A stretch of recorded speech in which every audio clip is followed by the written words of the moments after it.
As you know, mathematicians like different ways of representing information, different ways of displaying it. And what we're looking at now is sigma notation, which is simply another way for representing the sum of a series. Sigma is the Greek letter S in the alphabet and is written as it's a capital S. There's the two little pieces of information that always go with the sigma can either be written directly beside it or below it and above it, and they mean the same thing. And we'll have a look in a minute at what they mean. There's two types of questions. The first type of question is expand, and I'm just going to tuck it in here. Expand and evaluate. Now, when it says to expand and evaluate, you have to do both of those things. You have to expand the sigma notation, and then you have to evaluate what it actually means. And so the way that we expand it is this, and I'm just going to use this example here. So I'm going to write the expansion underneath. So what that means is, first of all, we let n equal 1, and we go all the way through to n equals 6. So when n equals 1, we've got 4 times 1 minus 2. Then and I'll pop that in brackets underneath there. You don't need to write the n equals 1, but I'm just showing you where it's coming from. For the second term, we've got 4 times 2 minus 2, because n equals 2, plus 4 times 3 minus 2, when n equals 3, plus 4 times 4 minus 2, when n equals 4, 4 times 5 minus 2 for n equals 5, 4 times 6 minus 2 for n equals 6. So the important information from our sigma notation is this is what we do with n. We multiply it by 4 and then we subtract 2 from it. And these are the values of n that we use. We start at n equals 1 and we finish at and including n equals 6.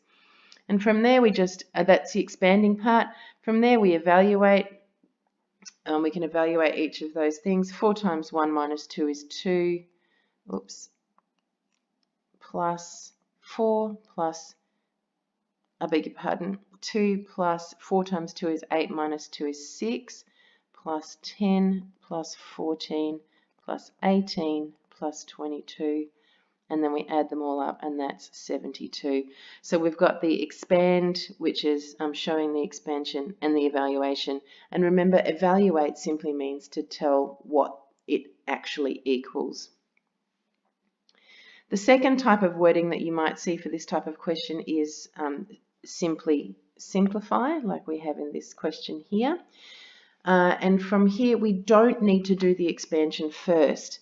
The fact that we're working up to 40 terms gives you an indication that why expanding is going to be tedious and pointless.